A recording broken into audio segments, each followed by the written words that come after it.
If you're Right. actually trying to get the best bang for your buck, you want to look at that cannabinoid profile.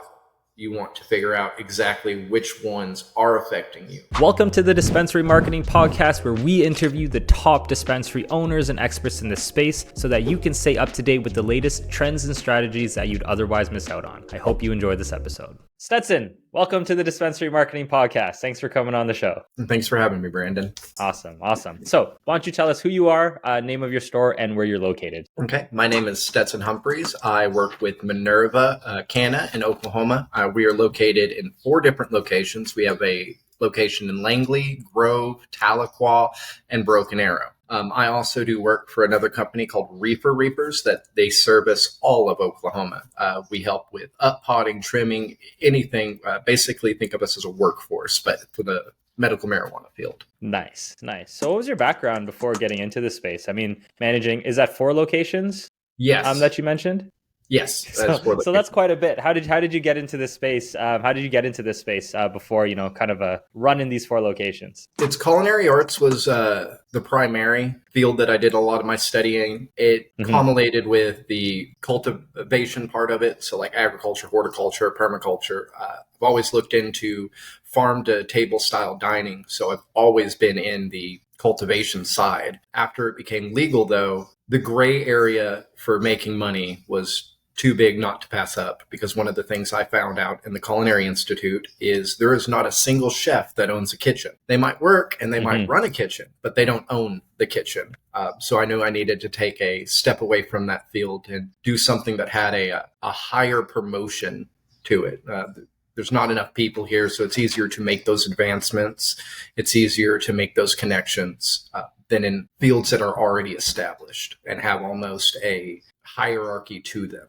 Right. So you found that there was a higher level of opportunity in this industry than what you would say you were traditionally trained in before. Yes, right. Exactly. And when was that? About 5 years ago now, during the legalization in the Oklahoma market. I had moved out to Oregon for maybe about a year. I had a friend that went out there, so just kind of went with him, and then Oklahoma legalized it. So I moved back, born and raised here in Oklahoma. So nice.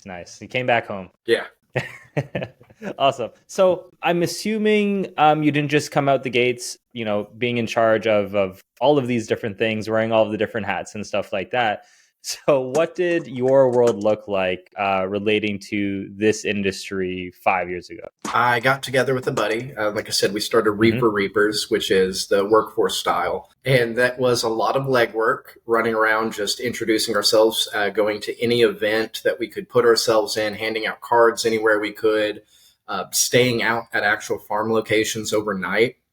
We had camped out at several farms just to make sure, because the distance. So, I mean, quite literally sleeping out in a field in tents and anything else. We had one location where we ended up pulling 30 acres of cannabis. And so we had quite a few people have to station themselves out there overnight. And we just pretty much had people harvesting 24/7 for a little bit. Best way to put it, it was very much a strap up your boots and you don't get to take them off for the first easy year. It doesn't slow down. It doesn't get easier.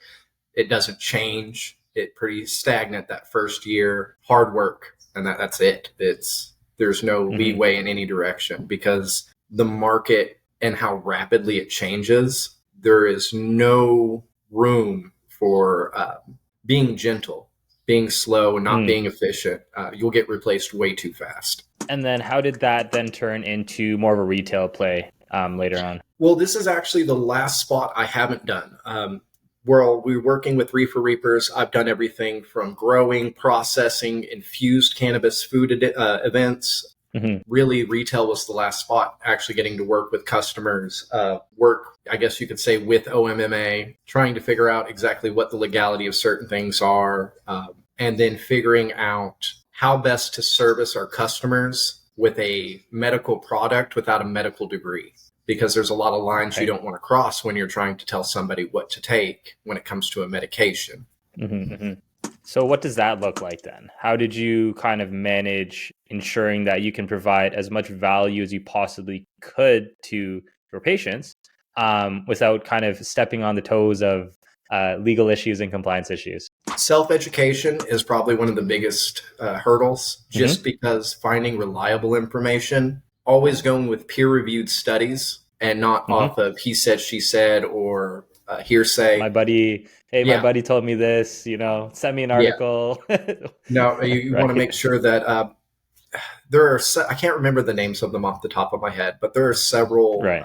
events that happen where different research colleges and other things come together and they kind of share everything they've learned over the last quarter to year about just the science behind it all, like the list of different Mm-hmm. Mm-hmm. cannabinoids, the terpenes, and the effects of like the entourage effect, all those little things that we might know of, but until peer-reviewed scientists come forward and say, hey, here's our 800-hour study on the effects of this specific cannabinoid like CBN or Mm-hmm. CBG in Mm-hmm. relation to, until we get years of that kind of data, I think that it's going to be seen more as holistic medicine, like Sure. sassafras Sure. oil and licorice root and things of that nature. Right, right. How do you then determine, obviously, when you do look at these studies and stuff like that, a big thing that people talk about is like sample size, right?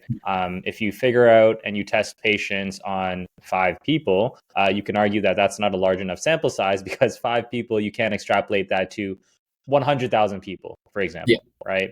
And depending on the progression of these specific studies, you might need to start off with a smaller sample size because it is indeed unknown territory. Um, so, do you kind of take a look at those things as well, or do you just more so take a look at the studies as a whole and then make your best educated decision on how you want to proceed on educating your patients? So on that, it would be I find the peer review, I do my own research Mm-hmm. on it, and then with each individual patient, we try to engage Mm, in dialogue because everybody's internal chemistry is already so different. We found people with like ADHD will lean towards more sativa based uh, cannabis rather than the indicas because it has the opposite interesting. effect. So, where that's something that we've noticed based on not only me selling it, but the customer's opinions over the effects that they had after taking said medication, it allows us to kind of give that little caveat of, hey, this isn't necessarily fact, but I have 20, 30 other patients that said this worked for them. Why don't Right. you try it? And if it works for you, please come back and let me know. And so, a very open dialogue with any of our, whether you want to call them patrons, clients, or patients, just making sure that they understand the open ended nature of the sciences behind Mhm. it. So you would essentially take a mix of what you would view the peer-reviewed studies and then combine that with your anecdotal kind of evidence based on real Personal people, experience. Yeah. personal experience, taking these things and giving you their personal feedback on ABCDFG, right? Yeah. It's I like Perfect. CBN products at this milligram because it made me go to sleep, but it didn't make me feel lethargic. Or I Hmm. Hmm. prefer this flower over this flower for taste, even because Right. with the whole terpene process, a lot of people don't realize what smells good to me might smell and taste completely terrible to somebody else. Right. Right. So is a lot of your conversation kind of saying, hey, I would recommend this based on these things, but disclaimer, there is no guarantee that this will achieve X. Is that kind of the framework of the conversations that you typically have? Yeah, we the conversation will start off with what are you looking for? Flower, edibles, or concentrate. Right. Then it will usually evolve into why exactly you're looking for it. Some Mm-hmm. people still use medical cannabis as recreational, more for an escapism. So they just want the Sure. highest THC for the smallest price. But then you get alternative wellness individuals, which they have gut pain, skin irritation, migraines. And then that way we can move to the appropriate cannabinoid for that problem. And then, like you Mm-hmm. said, say, hey, this is supposed to help. If it doesn't, please come back in and we'll see if we can't find a product that better suits you. One of the Right. biggest ones Right. would be like topical creams versus edibles. Like if you have skin Mm-hmm. irritation, you might not want to take edibles. You might just want topical cream. Right. That makes sense.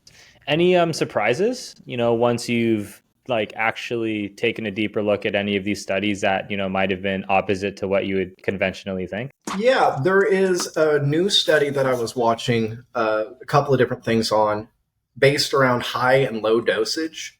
So Mm-hmm. somebody who's in the low dose category, say like a 5 milligram dosage, that is the optimal dose. So if they get less than, they don't have a return effect. And if they actually get more than, they get a lesser return effect. So this is where you'll get Interesting. people Okay. who can take like 100 milligrams and they're like, oh, I didn't feel anything. And then another person can take 10 milligrams and be put on their butt. And the Right. same will go for that other person. The 100 might not affect them, but a 15 can put them in a coma, essentially. They're just going straight to sleep. So there's Right. a peak in the dosage where if you get too high or too low, it's not effective at all. Right. So So that you was, have your minimum and maximum effective dose based on a and range, based on age, sex, yep, weight, internal genetics. chemistry. And so, yeah, Right. this person Right. who's 95 pounds, female, 5 foot nothing, can take 100 milligrams and be fine, but take a 10 and go to sleep. And then this 7 foot tall, 300-pound man can, take 100 and be fine, but take a 5 milligram and go down, or vice versa, take Right. five nothing or Right. 100. And so, yeah, it's trying to find the actual dosage per person as well. It's not just, oh, here's the Right. highest THC on the shelf. It's where are you on this dosage line? And Mm-hmm. Mm-hmm. there also could be Interesting. effects in the entourage effect with that as well. So THC in relation to other cannabinoids, such as CBN, CBG, CBC, CBD, and so forth. So is that the entourage effect? Is that the interaction different types of compounds have in specific products and how then they interact with each other? Yes.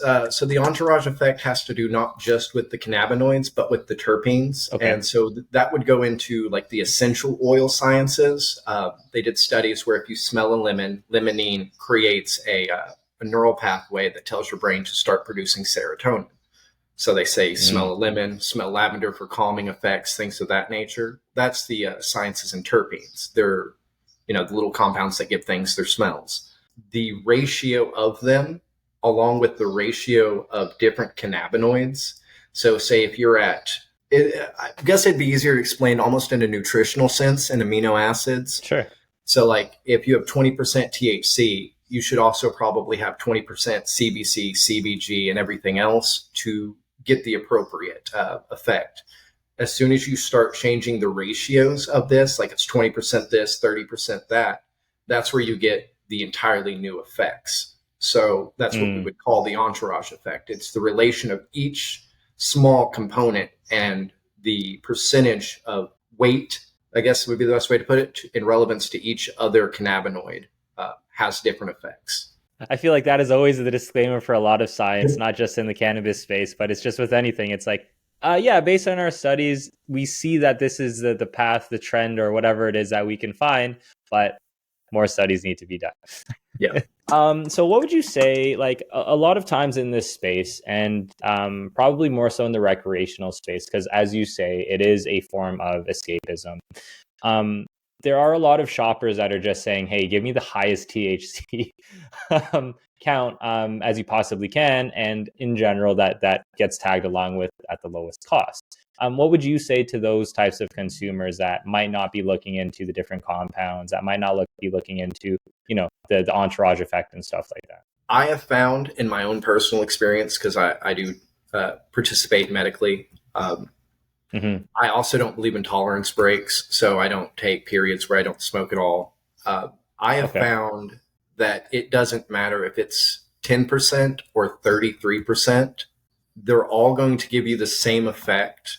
However, whenever you have a plant that's grown just for high THC, that's all it is. And so that's only one part of the euphoric feeling that cannabis gives. The CBDs and the CBCs are the rest of the components. So you might get a little lightheaded off of, a dab pen at 90% THC.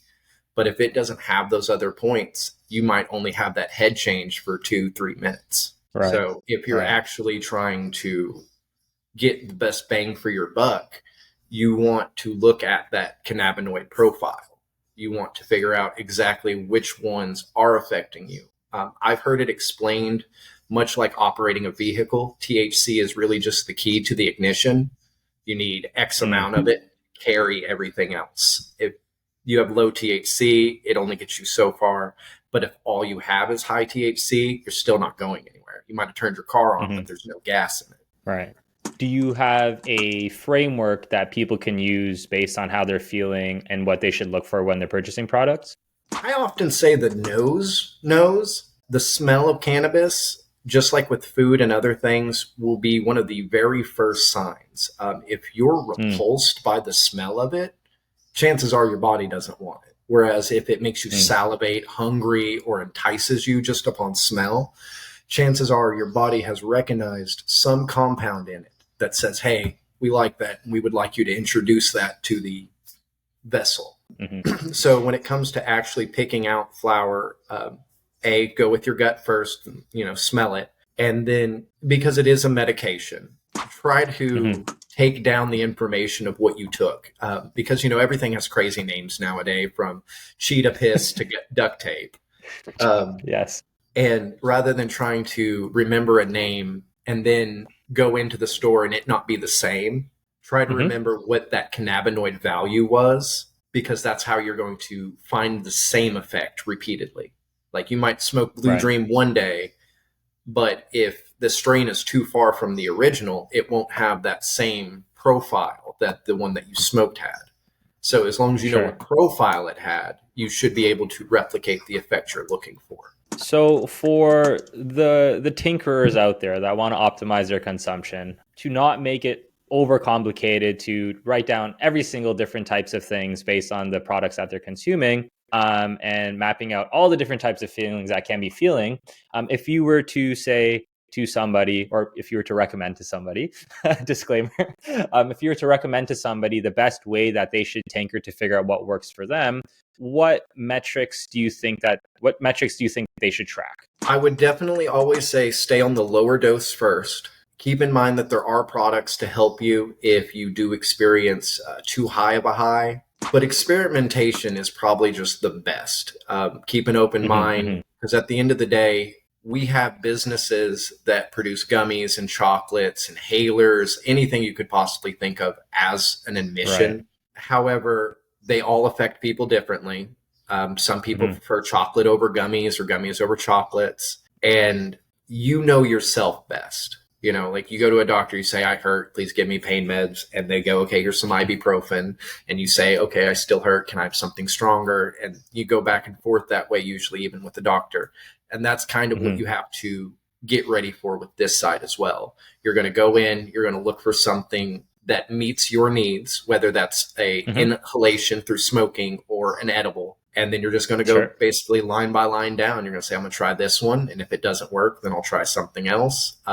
The biggest reason I say start small and work your way up is, if you end up having the experience of being high, the euphoric feeling, but you're still in pain, you're still having gut issues. Well, that shows that there's another underlying problem that probably requires medical intervention. So rather than trying to mask that problem, you might be a key to something else is happening. Right. That makes sense. Trial and error is the best I could say. Trial and error, and then consistency. Because I feel a lot of times when you do walk through this process of what works and what doesn't work, you get really happy. You're like, yes, this is going to be the greatest thing that is ever going to happen, right? And what ends up happening is that after a few times of it working, no, it's not working. Oh, it is working. Oh, it's not working. People just kind of get frustrated with how everything's turning out, and then it doesn't end up like. The fact that they're tracking means nothing if they can't consistently figure out exactly what they want over a long enough time period. Exactly. It's always frustrating to have a problem, being in pain, and then not being able to get the relief you're looking for. In that sense, keeping in mind that it's not a miracle drug. It's not going to cure everything that is wrong with them. It's supposed to help, though. It is supposed to alleviate. And if it's not, you might need to see a physician. Right. That makes sense.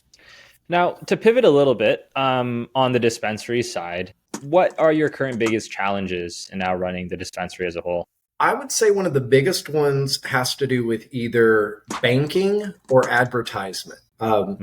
with the current market of, I mean, any business, credit cards and debit cards are used for everything. Not having Right. the access to such convenience changes how much people are willing to spend because of how much cash they're willing to carry on them. It changes sometimes just flat out whether or not they'll even want to make a purchase. And In that the side first of it place. all Yeah. comes down directly to the bank. We find dispensaries that accept cards one day and then a week later they won't. And then 2 weeks later, they'll have another bank that lets them. And it's just this in and out, back and forth. So when the customer comes in and they expect, hey, I can just use my debit card, and then you have to inform them, well, now you can't. That creates an issue between us and the customer. It seems like we can't do our Right. job in that kind of a sense. And then Right. advertisement. We can't tell anybody what the price on a lot of our products are. We might be able to show you a Mm. picture, but if I say, hey, on Facebook, we're running a special 20% off. Well, the second I put 20%, my post gets flagged and taken down. If I say Mm. $4 a gram, it'll get flagged and Right. taken down. So Right. not being able to inform the customer what it's even going to cost to buy into it makes it hard. And then on the same note as the banking and pricing scale, the market of, say you buy a specific product, we'll go with a very well known one in the area called Smokies.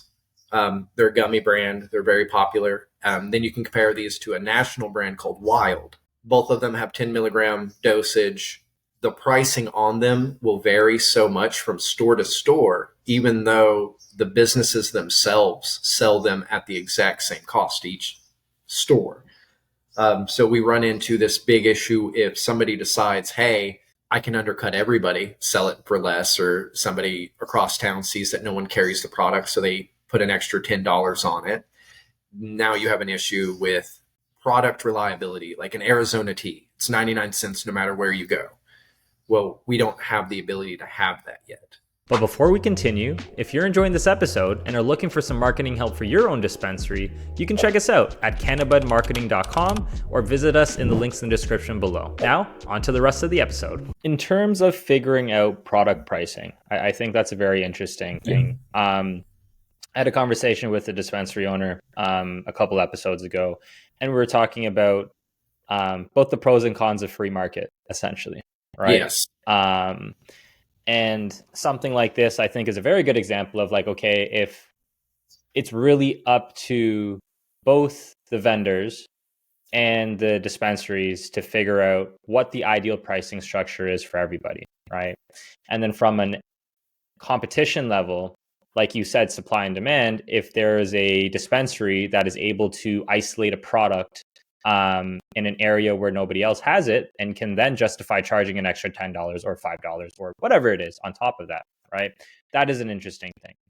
My question then comes into, what do you think would be the right mix of dealing with sort of these free market competition issues, and especially in a place like Oklahoma where we know that competition is like very, very difficult, to what would you plan on doing otherwise, if that makes sense? So essentially what I'm asking is, are you a fan? I wouldn't say a fan because clearly this is an issue, but are you more open to trying to figure out what strategies for product pricing would be better? Or would you rather pricing just be put on, a standard and everyone has to sell the product at the same cost? As an American citizen, I'm very much for open market. I believe that the retail locations should set the price for the item. I just think the issue we're seeing is on some of these products, if they're remotely popular, you might have like a 240% increase in price rather than like it's not an extra 44% uptick like you would find in most businesses. It's drastically larger. It's like, oh, that company bought that chocolate bar for $3 and they're going to sell it for 30.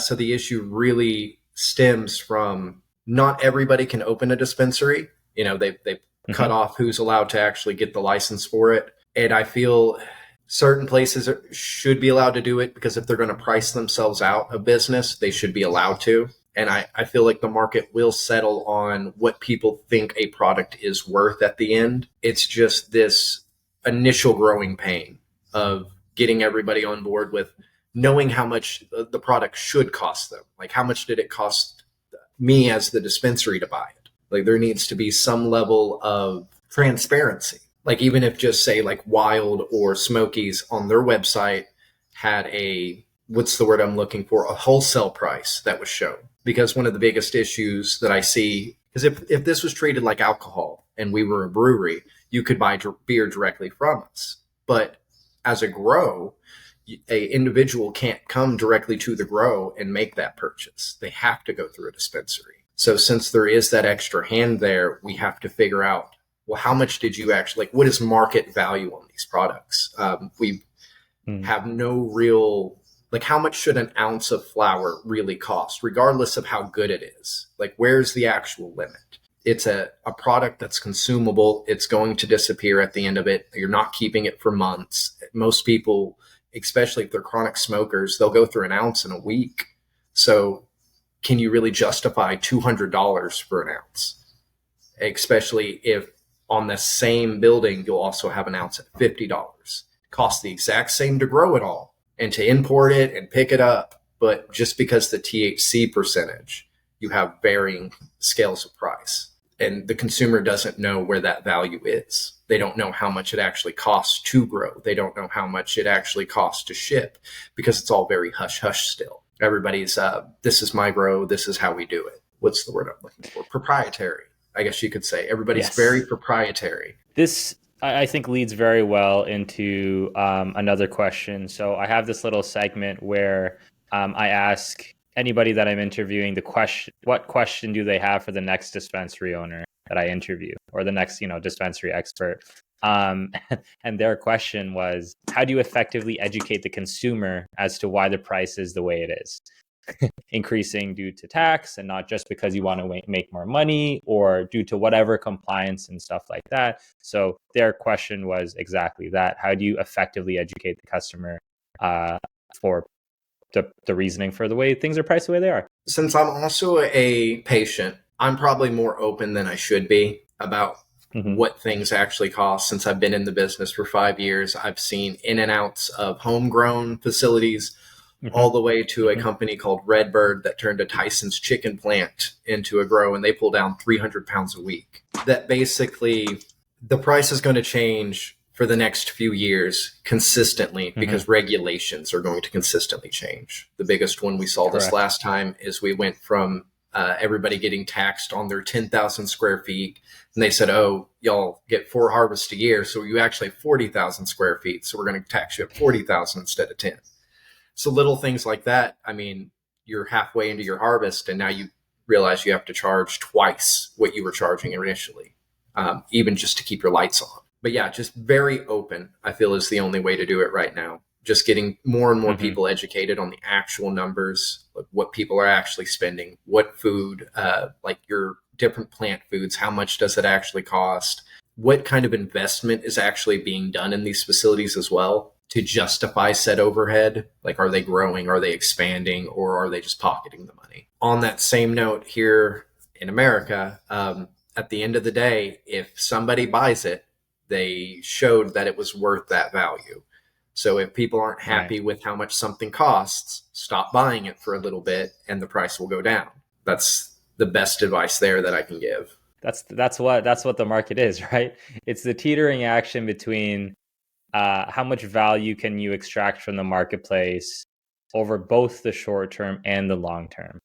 Because sure, you might be able to charge 1.5 to 2x, whatever it is, in the short term. But over the long term, are you going to lose out customer bases due to, the death by 1,000 cuts sort of thing, right? And I think there is a teeter-tottering puzzle that is always left to be solved, which is why this is I say being an entrepreneur is already hard. And then if you want to do something very, very, very, very, very hard, you become a cannabis entrepreneur because things are even more difficult. Yeah, and it changes so rapidly with regulation. I feel like I should have went and joined the bar association before I ever started cannabis, just so I could understand half of the legislation that comes out on it. Right. So with that, what question would you have for the next dispensary owner that I interview? You know what? I'll double back to something we kind of talked about. How much do they think an ounce should cost a customer, regardless of THC. But like, what would an actual ounce cost? Nice. Like, well, yeah, I will I'm let you really know. curious what fair is to other people. Right, right. Back to the dispensary. What would you say is most impactful for running a successful dispensary? Like, what do you think really makes a dispensary successful? Good customer relations and inventory control. If you're constantly out of an item that your customers want, they'll go somewhere else to find it. And it's not a long process. It's sometimes that very day, you know? And so if you don't have good supply chains for your product and you have to wait, say, 3 weeks to get a delivery, you're probably not going to make it very long. You really should have it set up to where you can have a delivery within 2 days. So whether that be a warehouse or something of that nature, because that's going to help you with the customer relationships. Just being able to say, hey, you want this? I have it. Here you go. Being able to change your inventory based on your customers' feedback. You know, they come in, they say, hey, we like these items. I've seen them at other shops. Being able to accommodate that and really getting your main clientele down. You'll probably see the same 6 people every day. And rather than trying to be something for everyone, just make sure you are exactly what you need to be for your consistent crowd. You know, it's most people don't travel that far for their weed. It's usually within a 10 to 15 mile radius of wherever the shop is where everybody comes. So customer. Do you have a number? A number? Do you have a number of people that you would take feedback from? So again, sample size, right? So one person, you know, sure, maybe I'll take that into consideration. 5 people, okay, a little bit more serious. 10 people, okay, sure. Like, well, you know, okay, 50 people, it's like, okay, I got to get this in the next day kind of thing, Exactly. right? Is it more of a feeling for you at this point because you've been doing it for so long? Or do you have like a number where you just kind of just internally just be like, well, you know, it got mentioned to me a couple times, like, let me place an order for this and see what happens? In that note, it's only 2 to 3 people will make me go, okay, I'm going to get a small batch of this item and I'm going to see how well it sells. And what is small batch? Anything between 10 and 15, if we're actually being very numerical. It's enough to get through 1 week if you were to sell 1 each day or possibly 2 each day, but you're not wanting to, you know, carry it for over half the month or the whole month. You're just really wanting that in 1 week. If somebody comes in, they see it, are they going to pick it up? And if they come back that second week and I have people asking about it, that's usually when I'll order a larger order. But if after that first 15 sold, if no one's even asking about them, they might have tried it, they might have liked it, but chances are it's just a fad. It was something they saw, and they were curious. Right. Customers is one thing. Managing a team and staff is also another thing. What would be the best way that you think that you should manage relationships with staff to, you know, keep them enthusiastic about the job, to keep them passionate, to keep them customer facing people, you know, because a lot of times you look at the Google reviews and very much so, like it falls. That's one of the things. If your product's really bad, they'll let you know in the Google reviews. But if Joe was angry one day because, you know, their cat peed on their car and, you know, they're really upset to the customer, you're also going to get hit with the bad Google reviews, right?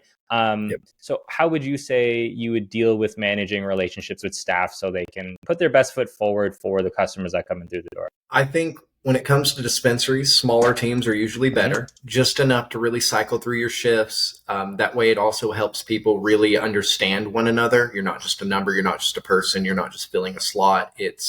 This is your role. This is your job. If you leave, it is going to be a problem. Let them know that there is some level of real responsibility on them, because at the end of the day, they're going to be the main person that these customers talk to. It's going to be their face and their recommendations that they're going to go with. So there's going to be a certain level of care you're getting paid for. It's not just a job. Like, you are actually being paid to come in and care about the people that come in.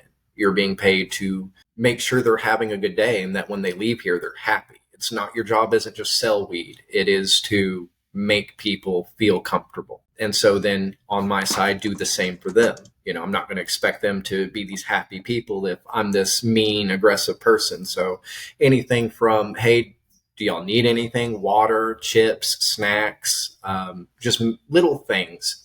They need the day off. If they're going to be 10, 15 minutes late, don't be irate with them. They're people, they're humans. And honestly, most bud tenders, usually fall in a younger category. Right. And so it might be their first or second job, and keeping that understanding, but ultimately letting them know that it's not just a job.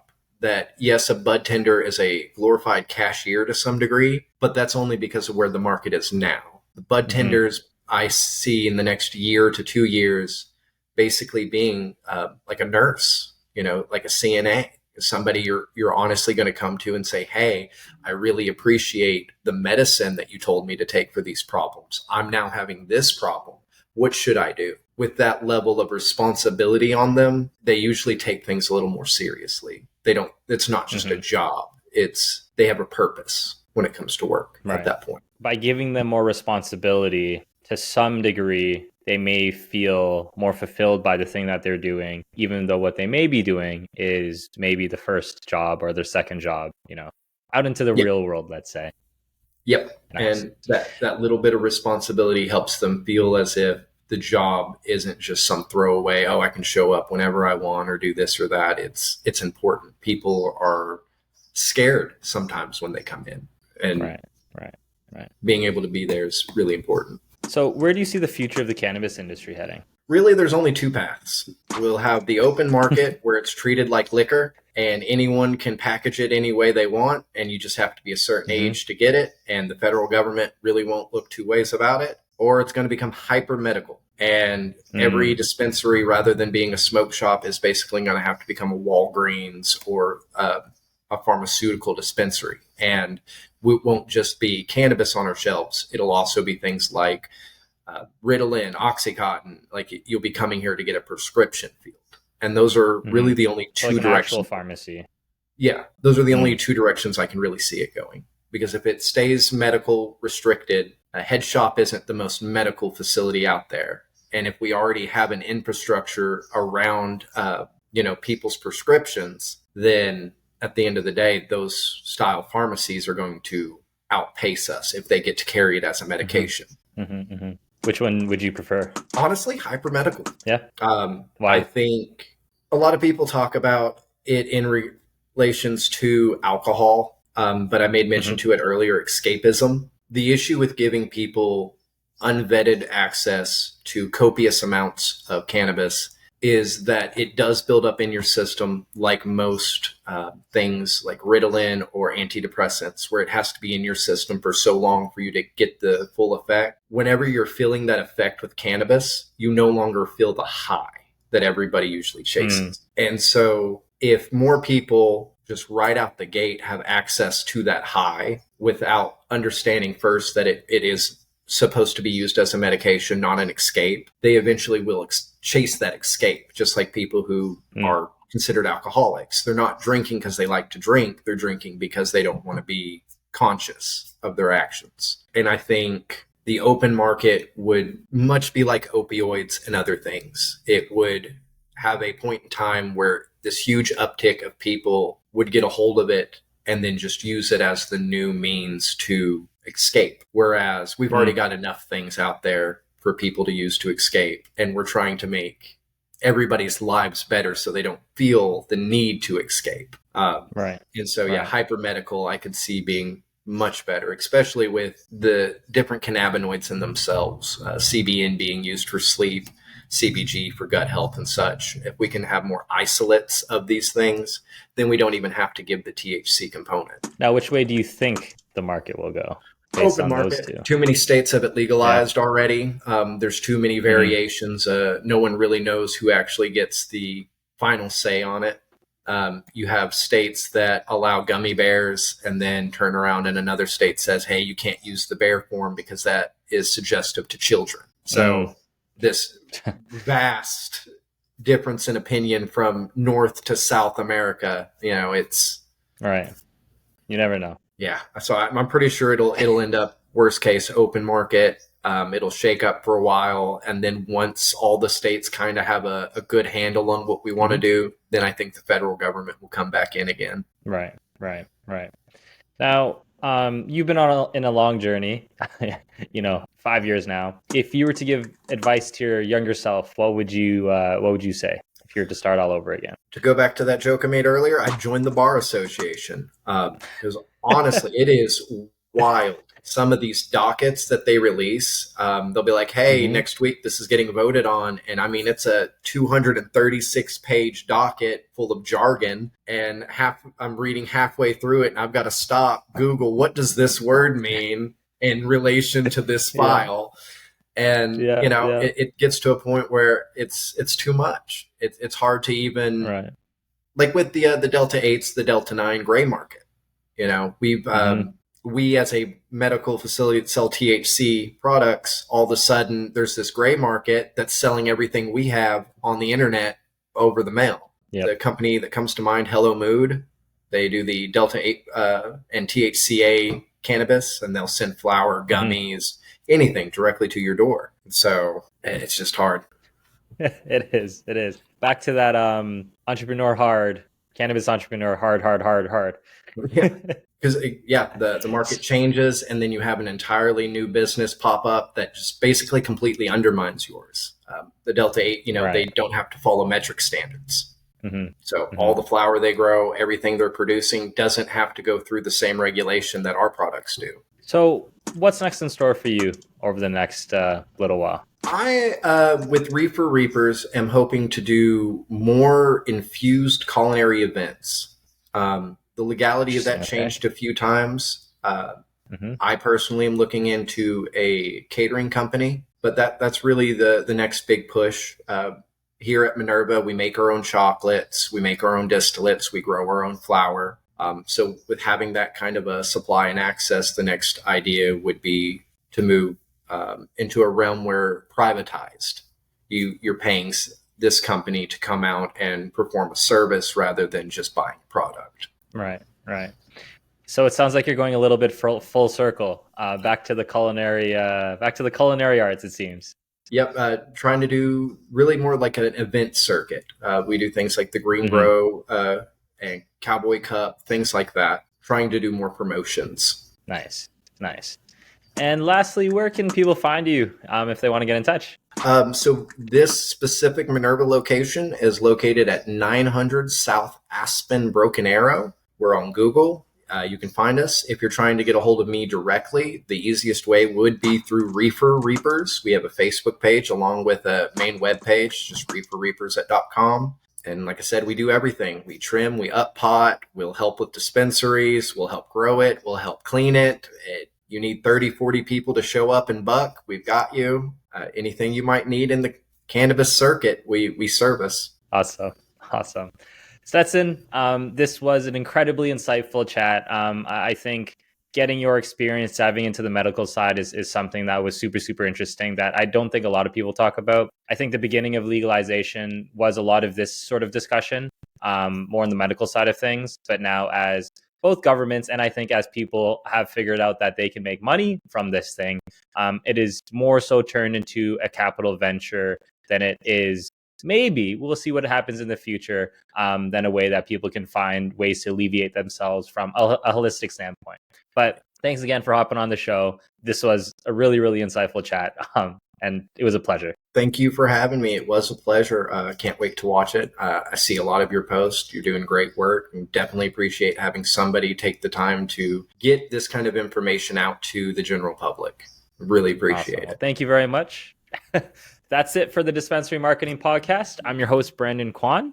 Until next time, I'll see you guys later. Bye. Thank you for listening to this episode of the Dispensary Marketing Podcast. My name's Brandon Quan, and I'm the founder of Cannabud Marketing, the #1 marketing agency of choice for dispensaries, both in the United States and in Canada. If you ever want to get in touch with me about any marketing strategies, tips, and tricks, I can definitely help you. Just go visit our website at cannabudmarketing.com. That's CANNABUD marketing.com, or just check the links in the description below. Until next time, talk to you later. Bye.